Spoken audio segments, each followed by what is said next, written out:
এই গ্রামটার একদম শেষ প্রান্তে ছিল একটা ভাঙা মাটির ঘর।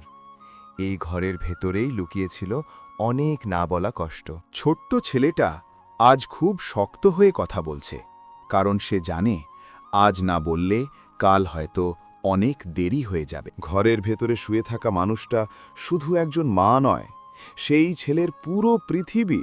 মায়ের হাত ধরে ছেলেটা মনে মনে বলছে, মা, আমি আছি, তুমি ভেঙে পড়ো না। বাবা কিছু বলতে পারছে না।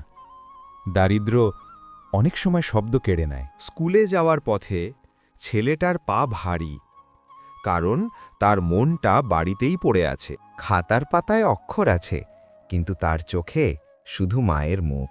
স্কুল শেষে সে আর বাচ্চা থাকে না, বাজারে সে একজন ছোট মানুষ। এই কয়টা টাকার ওষুধেই লুকিয়ে আছে একজন ছেলের সমস্ত আশা।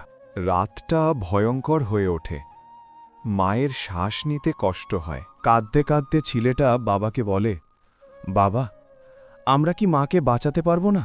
ভোরের আলোয় একা রাস্তায় নামা এই ছেলেটা আজ আর শুধু ছেলে নয়, সে যোদ্ধা। হাসপাতালের সামনে দাঁড়িয়ে সে খুব ছোট মনে হয়, কিন্তু তার সাহসটা অনেক বড়। ডাক্তার তার চোখের দিকে তাকিয়ে বুঝে যায়, এই ছেলেটা হার মানবে না। স্ট্রেচারের ওপর শুয়ে থাকা মায়ের জন্য সময়টা যেন দৌড়তে শুরু করে।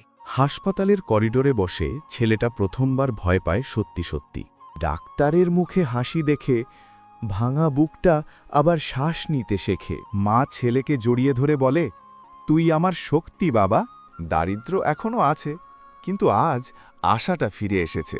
ভাঙা ঘর হতে পারে, কিন্তু ভালোবাসা থাকলে সেখানেই আলো জ্বলে।